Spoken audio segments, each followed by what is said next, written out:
everybody. We're back again today with this message, back outside, and this one is called Let Me Be Your Everything. This one looks pretty interesting. Come to me when you're hurting, and I will soothe your pain. Come to me when you're filled with joy, and I will multiply it many times over. I am everything you need, just when you need it.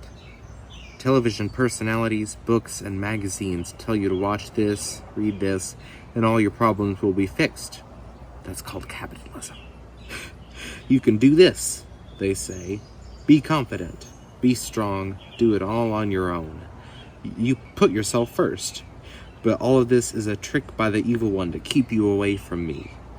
If he can keep you from drawing on my power, he wins and you lose. I also lose. I have called you to live differently from the world, to depend on me to meet all your needs. That's where you'll find true confidence and strength. Let me be your everything. I'm all you need. Okay, so let's put this up. Now, with this one, I like the message overall, and it's very good. And the way it's written really makes you wonder just how all the slogans, all of the, not just the sort of the generalized, messages in the book.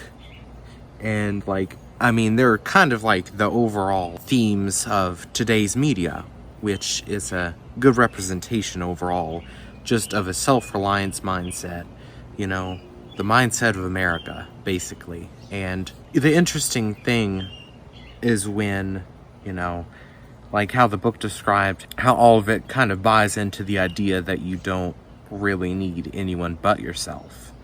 And, sort of like what this book describes as a lie from Satan. And, which that is a very interesting perspective, and quite possibly true, too. Of course, we all know just how much modern media feeds into, the short-term pleasure of any sort of sin, the sin and the fleeting nature of some moment. And both are very important themes. And it makes you think just how our societies were really built upon, or what assumptions were made when they made things like that. And I guess what I'm trying to say is that it's interesting with, our country and our media in particular, just how much we've kind of catered to this way of thinking or, materialistic lifestyle. When, just when you consider how much media tends to this sort of stuff, things the devil would use to tempt us. And not only that, but just how a lot of our culture has kind of followed that path. More than others, interestingly. Makes it a pretty interesting situation. It sounds like I'm trying to make a rant or something. But I promise I'm not. I'm just trying to come up with kind of a commentary for this.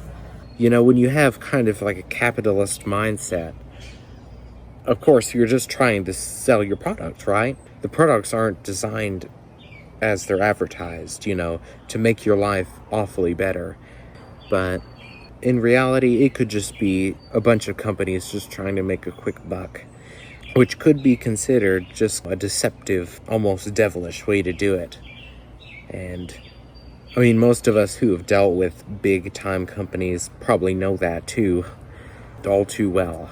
We should know that the greatest treasure can only be found within if we take some time for ourselves, within ourselves, and if we can spend some time with God, because at least that gives us a meaning of life, or, at least gives us a direction on which we should live, and it gives us something truly better than here to look forward to.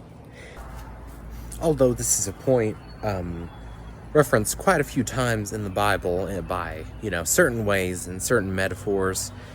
I suppose you could kind of take it as a life without God.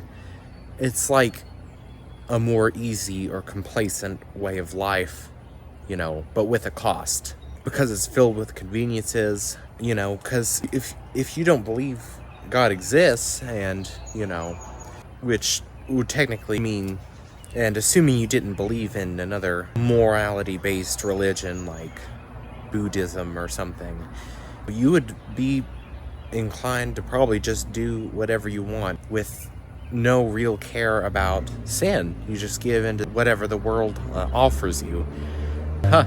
And I suppose you kind of see where this is going, so it's just all about that lack of meaning in life. And I find it especially convincing of God's existence, just the fact that, you know, all the things he professes against in the commandments can cause people serious, you know, issues, sicknesses, depression, anxiety, all sorts of stuff. Not everyone who has those has done them, but at least people who don't really care may even feel a sense of guilt, although some of that may be from, you know, like society conditioning. But I mean, there's a reason why so many norms have been in place for such a long time. You know, openness is good, but opening up these rules isn't always the best choice. And so that's why it's important to not let this world consume you. And that's what an awful lot of this book has told us as well. And if anything, that just emphasizes the importance of it. So thank you, everybody, for listening. And remember to always consider what's above you. I'll see you next time. Bye-bye, everybody.